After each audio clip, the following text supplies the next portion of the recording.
오늘은 마태복음 10장 1절에서 15절 아무것도 챙기지 말고 마음이 열리길 기다릴 것입니다.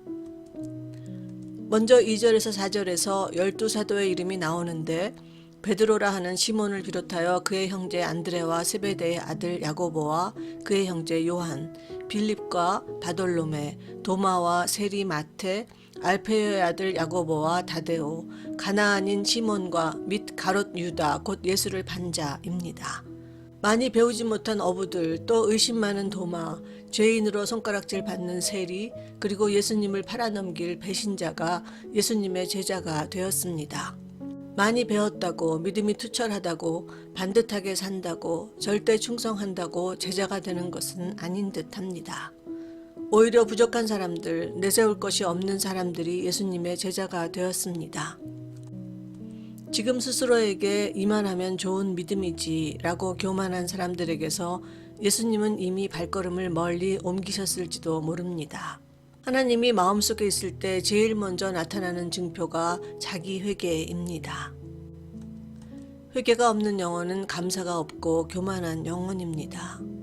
그 다음 예수님은 12제자를 보내시며 가면서 전파하여 말하되 천국이 가까웠다 하고 병든 자를 고치며 죽은 자를 살리며 문둥이를 깨끗하게 하며 귀신을 쫓아내되 너희가 거저 받았으니 거저 주어라 라고 하십니다. 예수님께서 권능을 주시면 우리도 기적을 행할 수 있고 많은 능력을 보일 수 있습니다. 그런데 거저 받았으니 거저 주어라 라는 마지막 말이 의미심장합니다. 설사 사람의 생명을 살려내는 대단한 일을 했다 해도 내 능력으로 한 일이라고 마음속으로라도 생색을 내서는 안 되겠습니다. 나의 모든 대단한 능력들은 모두 거저 받은 것이니 사람들에게 거저 주어야 합니다. 내가 이룬 재산들도 모두 내 능력으로 이룬 것이 아니고 거저 받은 것입니다. 그 다음 제자들에게 전대에 금이나 은이나 동이나 가지지 말고 여행을 위하여 주머니나 두벌옷이나 신이나 지팡이를 가지지 말라.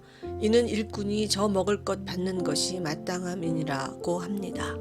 우리 삶이 오직 하나님의 길을 따라 하나님의 일을 하는 순례길이라면 그 길목길목에서 하나님은 필요한 것을 공급하십니다.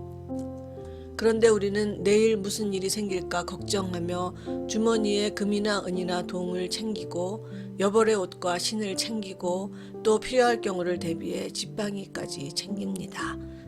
그렇게 짐을 이고 지고 가면서 나중에는 정작 해야 할 하나님의 일은 뒷전이고 아직도 가야 할 길에 대한 염려로 주머니 속에 든 돈 세기에 바쁩니다.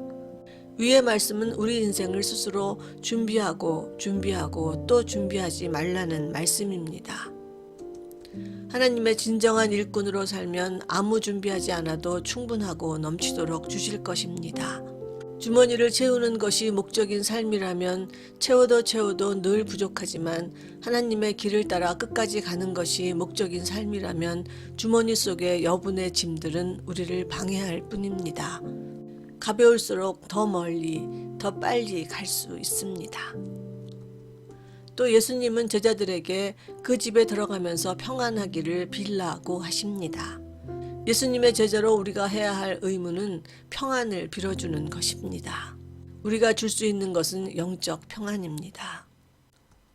그런데 예수님은 그 집이 이에 합당하면 너희 빈 평안이 거기 임할 것이요 만일 합당치 아니하면 그 평안이 너희에게 돌아올 것이니라 라고 하십니다. 또 14절에서 누구든지 너희를 영접도 아니하고 너희 말을 듣지도 아니하거든 그 집이나 성에서 나가 너희 발에 먼지를 떨어 버리라고 하십니다. 그러니까 평안을 전하되 만약 받을 준비가 되어 있지 않고 마음이 열려 있지 않으면 그저 평안이 나오라는 말입니다. 우리는 간혹 그들을 설득하려는 실수를 범합니다. 그리고 설득이 안 되면 무시당했다 평정심을 잃기도 합니다. 좋은 것을 주려는 나의 선의를 몰라준다고 섭섭해하기도 합니다. 하지만 예수님은 받을 준비가 되어 있지 않은 자는 떠나라고 하십니다.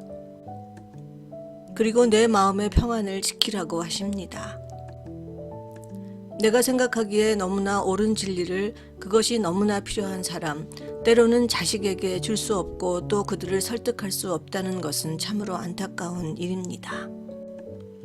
내 눈에는 답이 딱 보이는데 벙어리처럼 입 다물고 있어야 합니다. 그런데 하나님의 논리는 세상 논리와 너무 달라서 들을 귀 있는 자만 들을 수 있습니다. 덧셈밖에 모르는 아이에게 곱하기를 아무리 설명해도 이해시킬 수 없습니다. 그럴 때 우리가 할 수 있는 것은 설득을 포기하고 먼저 그들의 마음이 열리길 기도하는 것입니다. 마음이 열리는 것은 아주 느리고 지난하겠지만 우리의 말이 아니라 우리의 뒷모습을 보고 그들의 내 자식들의 마음이 서서히 열리길 기다려야 합니다.